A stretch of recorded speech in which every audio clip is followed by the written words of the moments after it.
할렐루야. 네, 오늘 이 거룩한 주님의 날 주의 전에 오신 여러분들을 주님의 이름으로 환영하고 축복합니다. 자, 옆에 계신 교우들과 인사합시다. 반갑습니다. 은혜 많이 받으세요. 여러분, 오늘 이 종교개혁 주일에도 은혜가 풍성하시기를 축원합니다. 사람이 물만 먹고 한 40일 정도 산다고 합니다. 아무것도 안 먹고 한 일주일에서 열흘 정도 사는데 아마 정신력이 강한 분들은 더 오래 사실 거예요. 숨만 쉬고 한 3분에서 5분 정도 살 수 있습니다. 그런데 우리 신앙인들은 은혜 없으면 2초도 못 살아. 믿습니까? 우리는 항상 은혜를 받아야 돼. 말씀을 통해서 은혜 받고, 찬양하면서 은혜 받고, 기도하면서 은혜 받고, 특별히 지난 주계 대신방 때 더 큰 은혜가 임한 줄로 믿습니다. 오늘 저는 507주년 종교개혁주의를 맞이하면서 이 느헤미야서를 통해서 은혜를 나누려고 합니다. 오늘 이 본문의 배경은 이스라엘 백성들이 바벨론에서 70년 포로 생활을 끝내고 1차로 귀환하고 2차로 귀환하고 3차로 귀환했을 때 있었던 사건입니다.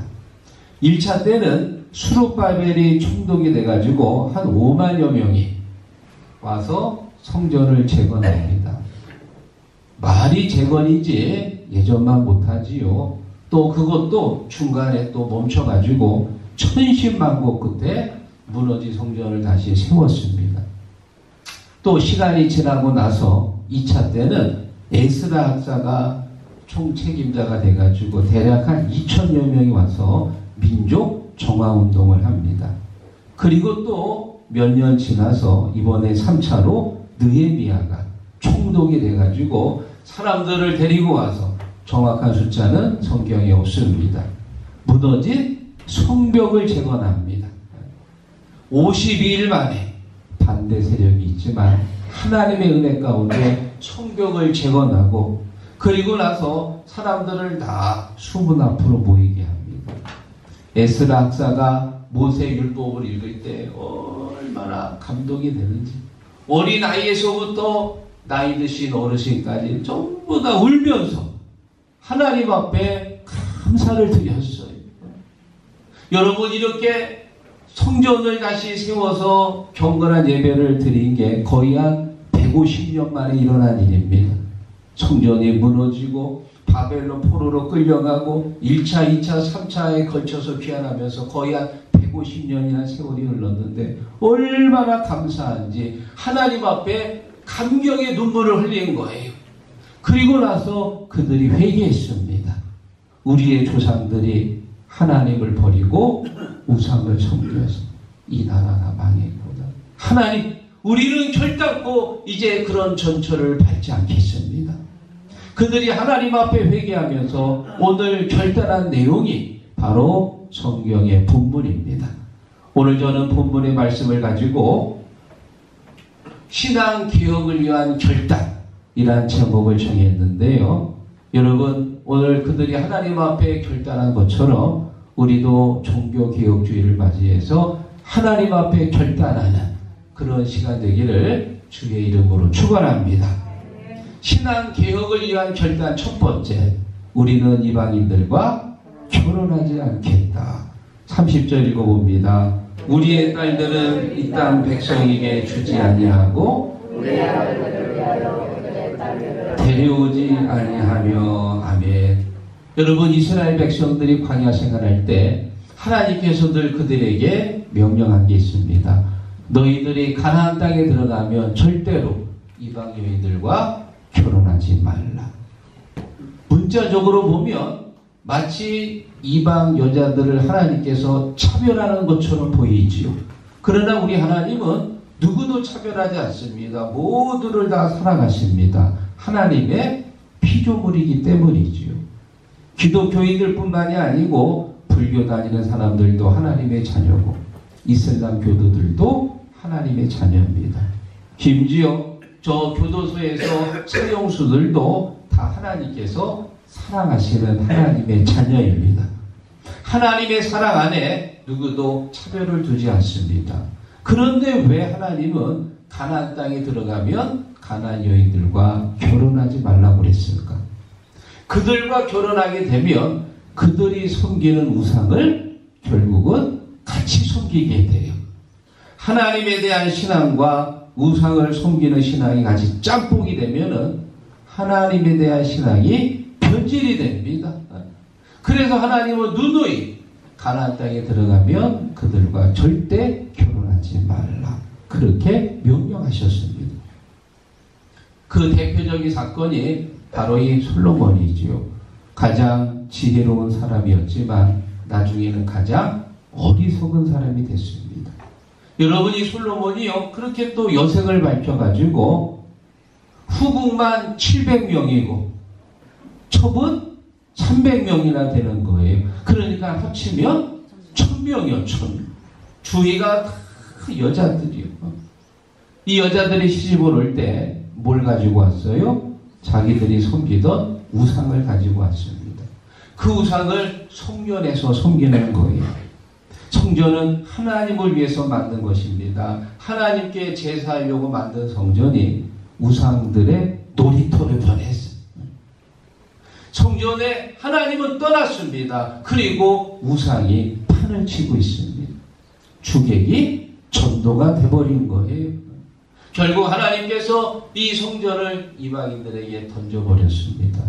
성전이 이방 사람들에게 웃음거리로 전락한 거예요.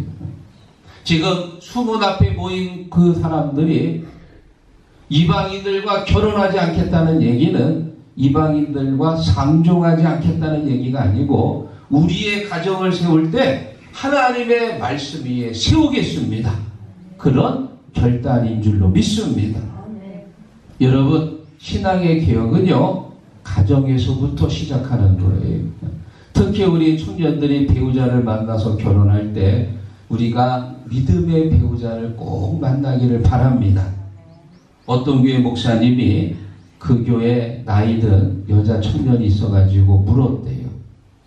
내가 남자 청년 좀 소개시켜 주려고 하는데 어떻게 하면 될까? 그랬더니 하는 얘기가 목사님 저는 믿음만 있으면 돼요. 믿음만 좋으면 되지요.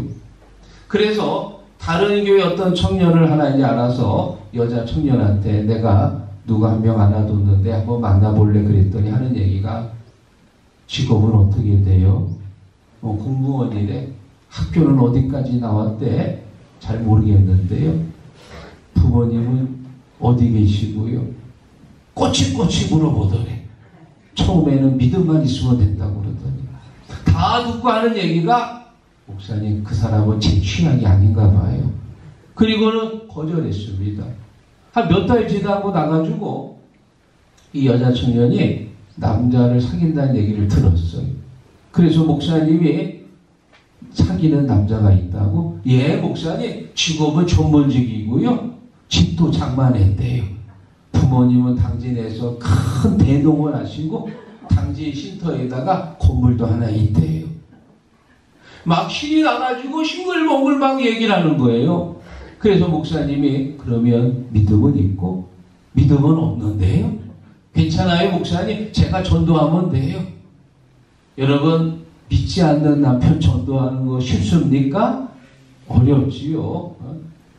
그래 우리가 배우자를 먼저 생각할 때요. 가장 먼저 고려될 게 그런 외적인 성향이 아니고 정말 이 사람이 믿음 위에 서 있는가 말씀 위에 서 있는가 그걸 먼저 봐야 될 줄로 믿습니다.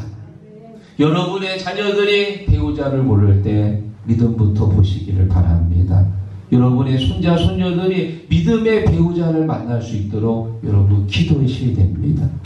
여러분의 사돈이 믿음의 가정이기를 원합니다. 믿음의 가정들이 만나야 믿음으로 세워진 가정이 되지 믿음이 없는 가정을 만나면 참 어렵지요. 러시아 속담에 이런 속담이 있습니다.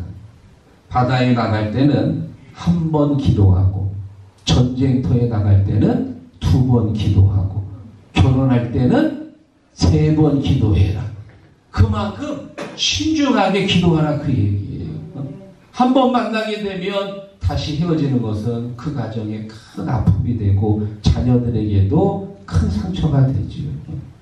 여러분, 혹시 만약에 여러분의 아들이 배우자를 데려온다고 해가지고 기다렸더니 예쁘게 생긴 남자를 데리고 왔어. 그러면 이거 큰일 나는 거예요.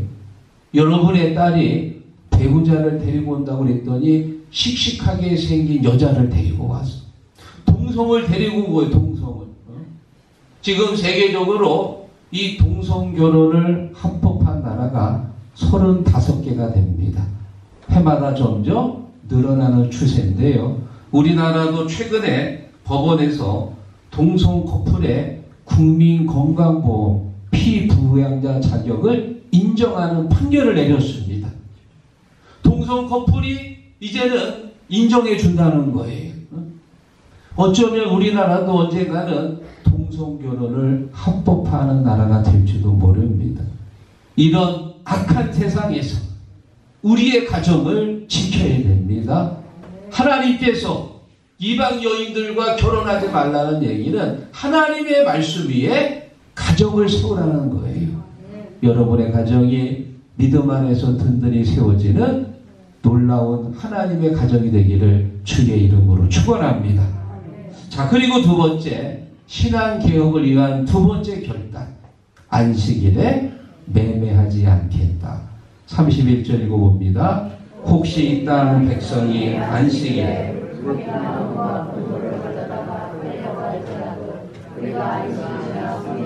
그들에게서 사지 않겠고. 아멘. 안식일이나 성일에는, 이 성일이라고 하는 것은 안식일을 꾸며주는 말입니다. 그러니까 같은 말을 두 번 반복한 거예요. 성경에는 이렇게 똑같은 말을 다르게 표현해서 강조하는 부분들이 많습니다. 여러분, 안식일을 지킨다고 하는 것은 하나님께서 태초에 천지를 창조하시고 하나님이 만드신 법입니다. 6일 동안 세상을 만드셨지요. 그리고 7일째는 안식하셨다. 이 안식은 단순히 쉬는 개념이 아니고 하나님께서 이 안식하는 날 우리에게 복을 주신다는 거예요. 창세기 2장 3절에 말합니다. 하나님이 그 7째 날을 복되게 하셨으니, 7째 날 어떻게 하셨다고요? 복되게 하셨다. 그러니까는 우리가 안식하는 이 7일째는 하나님께서 우리를 복 주시는 날입니다. 6일 동안 열심히 일하고 7일째 우리의 몸과 마음이 휴머렇습니다. 가족들을 돌보고 부모님을 찾아뵙고 또 어려운 이웃들을 돌보는 날이 바로 이 안식의 날입니다. 더 중요한 것은 그날을 어떻게 하셨다고요? 거룩하게 하셨다. 거룩의 뜻이 뭡니까? 구별입니다. 구별. 다른 날하고 구별되게 하신 거예요. 왜? 이 날은 주님을 위한 날이기 때문에 하나님께 예배하고 하나님을 찬양하고 하나님을 경배하는 날입니다. 그래서 다른 날하고 구별된 날이 된 거예요. 예수님께서 부활하시고 나서 이제는 안식일이란 단어를 쓰지 않고 우리는 주의 날이 주일이라고 씁니다. 왜? 이 날은 이제 주님의 날이에요. 주님을 찬양하는 날이고 주님께 경배하는 날입니다. 그래서 우리가 입술로 주님을 고백하고 마음으로 주님을 고백하면 이제 이 주일의 날은 내가 하나님하고 늘 약속한 날이에요. 주일날 오전에 다른 약속을 잡아서는 안 됩니다. 또 다른 약속 때문에 주일을 범해서도 안 되죠. 왜? 이 날은 주님께서 거룩하게 구별하셨고 주님이 우리를 위해 복되게 하신 날인 줄 믿습니다. 이스라엘 백성들이 광야에서 40년 동안 뭐 먹었어요? 만나 먹었지요. 기가 막히지요. 새벽에 일어나서 나가면 그 넓은 광야에 새까맣게 만나가 있는 거예요. 가시 같은, 우리식으로 말하면서 한과 뻥튀기 같은 건데 도대체 누가 이 새벽에 이 많은 사람들이 먹을 수 있도록 이것을 만들었을까? 놀래서 만나의 뜻이 뭐냐? 이것이 무엇이냐? What's that? 야, 이게 도대체 뭐지? 이 200만 명이나 되는 많은 사람들이 먹는 걸 누가 만들었지? 하나님이니까 가능한 거지요. 사람이 할 수 있습니까? 그래서 이스라엘 사람들이 40년 동안 광야에서 이 만나를 먹었는데, 재미있는 것은 만나의 유효 기간이 며칠이에요? 딱 하루입니다. 하루가 지나면 벌레가 나서 못 먹는 거예요. 아마 사람들 중에 굉장히 머리 쓰는 사람이 있었을 거예요. 매일 일어나기 귀찮으니까 월요일날 일어나가지고 왕창 거두고, 그리고 다른 날은 늦게까지 자야지. 그러나 오산입니다. 하루만 지나면 못 먹는 거예요. 그래서 매일같이 일어나서 만나를 거뒀는데, 더 재밌는 것은 6일째 되는 날은 유효기간이 이틀로 늘어납니다. 왜? 7일째는 하나님께서 만나를 주지 않습니다. 그날은 하나님을 위한 날로 하나님을 섬기라고 그날은 주지 않는 거예요. 첫째 날부터 5일째까지는 유효기간이 하루인데 6일째는 이틀로 늘어나고 7일째는 만나를 주지 않고. 그래서 이스라엘 백성들이 광야 40년 생활하면서 무슨 훈련을 했냐? 안식일을 지키는 훈련을 한 것. 믿습니까? 사랑하는 성도 여러분, 우리가 주일을 온전히 지키면 하나님께서요 반드시 복 주시는 줄로 믿습니다. 오늘 여러분들이 집에 가시면 우리 교회 달력이 있습니다. 거기에 보면 빨간 글씨 주일이 있잖아요. 거기다가 밑에 뭐라고 쓰냐? 10시 30분 시곡교회, 10시 30분 시곡교회, 10시 30분 시곡교회. 아멘 안 하시네. 10시 30분 시곡교회. 이게 뭐예요? 하나님과 내가 약속한 시간이에요. 믿음이 좋은 사람들은 쓸 거 없어. 왜? 이미 마음에 새겼기 때문에. 제가 삼척에서 목회할 때 어느 가정 신방을 갔더니 거기도 빨간 글씨 밑에다가 이렇게 주마다 써놨어. 그게 뭘 썼자고 봤더니 7일날 목욕, 14일날 목욕, 21일날 목욕, 28일날 목욕. 주일마다 목욕탕 가서 때를 벗기더라고. 아주 때 벗기는 게 은사예요. 때 벗기. 여러분, 목욕하는데 목숨 걸지 마십시오. 예배 드리는데 목숨 걸어야 됩니다. 예배의 성공이 인생의 성공입니다. 주일 온전히 지키는 믿음 되기를 주의 이름으로 축원합니다. 자, 그리고 마지막 세 번째, 신앙 개혁을 위한 결단 마지막 세 번째는 11조를 레위 사람들에게 줄 것이다. 자, 37절 읽어봅니다. 또 처음 익은 미래 가루와 제사장들에게로 가져다가 우리 하나님의 전에 여러 방에 두고 또 우리 3분의 11조를 레위 사람들에게 주리라 하였나니. 아멘. 민수기에 보면 하나님께서 사람들에게 명령하시기를 너희들이 제사를 하나님 앞에 드려서 그 제물의 일부를 제사장들과 레위 사람들에게 주어라 명령합니다. 이 레위 사람들은 기업을 받을 때 다른 11지파는 다 받았는데 받지 못했어. 왜? 이들은 성전에서 일하고 제사하면서 사람들이 제물을 가져오면 그 중에 일부를 받으면서 생활을 하게 됩니다. 자, 그런데 사람들이 하나님 버리고 우상을 섬기면서 제사를 드리지 않습니다. 그러다 보니까 생활이 어려워진 레위 사람들이 성전을 떠납니다. 성전 제사가 이루어지질 못합니다. 이런 모습들이 바벨론 포로 이후에도 계속되면서 성전 제사가 멈춰버린 거예요. 성전에서 제사하는 레위 사람들이 없어져 버렸습니다. 그래서 지금 수문 앞에 모인 사람들이 결단합니다. 우리가 하나님 앞에 온전한 11조를 드려서 레위 사람들을 공개하겠습니다. 사랑하는 성도 여러분, 이 11조라고 하는 것은 하나님께서 내게 주신 모든 것이 하나님의 것임을 인정하는 우리의 모습입니다. 우리가 이 땅에 태어날 때 가지고 태어난 게 있나요? 빈손으로 태어나지요. 갈 때는 뭐 가지고 갈 건가요? 없습니다. 다 내려놓고 가야 돼요. 아무것도 가지고 갈 게 없어요. 하나님이 내게 주신 물질, 하나님이 내게 주신 자녀, 하나님이 내게 주신 건강, 내 거 아닙니다. 하나님이 다 맡기신 거예요. 우리가 이 땅에 살면서 불편하지 않도록 하나님이 잠시 맡겨주셨고, 또 이 세상 떠날 때 어떻게 돼요? 다 두고 가야 됩니다. 내 거 한 개도 없습니다. 내가 하나님 앞에 10분의 1을 하나님 앞에 드림으로써 나머지 것도 하나님의 것임을 인정하는 거예요. 그게 흔히 말하는 대표성의 원리입니다. 5월 5일은 무슨 날이에요?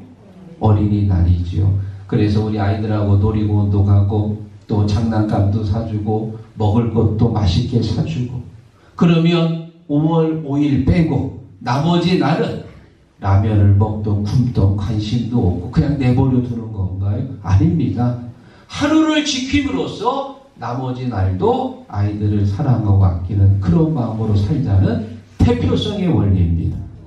우리가 하나님 앞에 10분의 1을 드림으로써 나머지 것도 다 하나님의 것입니다. 인정하는 그런 믿음 되기를 축원합니다. 11조가 왜 중요하느냐? 우리가 11조를 드릴 수 있으면 그보다 더한 헌신도, 그보다 더한 충성도 가능한 거예요. 그런데 11조를 드릴 수 없으면 신앙이 늘 제자리에 머물러 있어요. 항상 그 제자리에 머물러 있는 거예요. 그래, 이 10분의 1을 드릴 때 우리의 이 마음에 커다란 공포를 느끼는데, 가장 공포를 느끼는 액수가 10분의 1이라고 합니다. 그것을 드림으로써 내가 더한 헌신도, 더한 충성도 더 감당할 줄로 믿습니다. 우리 평신도들은 11조 생활하는 게 많이 어렵지요. 부담이 되는데, 그래도 우리가 집사 직분을 받게 되면 우리가 하나님 앞에 11조를 드릴 수 있는 그런 믿음 되기를 주의 이름으로 축원합니다.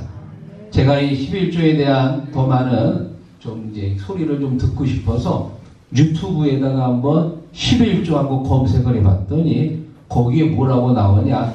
11조 꼭 드려야 되나? 11조 안 내도 된다. 그런 얘기들이 있더라고요. 그래서 내가 영상을 눌러서 한번 봤더니 제목만 그렇지 영상을 들어보니까 우리가 기쁜 마음으로, 즐거운 마음으로 11조를 드리면 하나님께서 기뻐하신다. 또 우리가 드리는 이 11조를 교회가 잘 수납해가지고 정말 뜻 있는 곳에 하나님의 선한 사업을 위해서 쓰면은 얼마든지 11조를 드리는 것이 좋다. 제목만 보면 아주 불신앙적인 모습 같은데 영상을 들어보니까는 다 좋은 얘기들이 있더라고요. 우리 교회 성도님들이 11조를 통해서 더 믿음이 세워지고 더 강건해지기를 주의 이름으로 축원합니다. 말씀을 정리하면서 한 가지 예화를 드립니다. 19세기 영국에서요, 무역 산업이 왕성하게 발달하고 있었는데 한 가지 큰 문제가 발생했습니다. 화물선들이 출항을 하고 이제 왔다 갔다 할 때 자꾸 침몰하는 거예요. 그래서 영국 하원이었던 세무엘 풀림손이 원인을 조사해가지고 원인을 발견했습니다. 화물선들이 항해할 때 정량보다도 더 많은 화물을 실어서 과적이 된 거예요. 그러다 보니까 중심을 잃고 복원력을 상실해가지고 파도가 치고 바람이 불 때 이제 휘청휘청 하잖아요. 복원력을 상실해가지고 다시 제자리로 오지 못하고 결국은 배가 침몰하게 된 거예요. 그래서 이 풀림손의 주장에 따라서 1875년도 영국에서 한 법안을 통과했는데 그게 뭐냐? 이제 앞으로 영국항을 드나드는 모든 배들은 이제 정량만 실어라. 더 이상 화물을 실지 말라. 흔히 말하는 만재 훌수선이라고 하는 법을 통과시켰습니다. 지금 저기 보면 분홍색 있잖아요. 저희가 훌수라고 하는 부분인데 거기까지만 화물을 실어야지 더 실으면 배가 더 가라앉아가지고 결국 어떻게 돼요? 복원력을 잃어서 파도가 치고 바람이 불면 배가 넘어졌다가 다시 일어나질 못해. 그러면 침몰하는 거예요. 세월호가 이 만재훌수선을 지키지 않아가지고 결국 복원력을 상실해서 침몰하게 된 겁니다.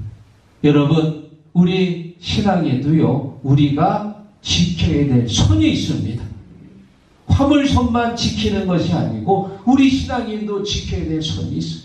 하나님 앞에 주의를 온전히 지키고, 그리고 온전한 11조를 드릴 때 주님이 기뻐하시는 줄 믿습니다. 사랑하는 시국 성도 여러분, 종교개혁은 507년 전에 끝난 게 아니고 지금도 계속 일어나야 됩니다.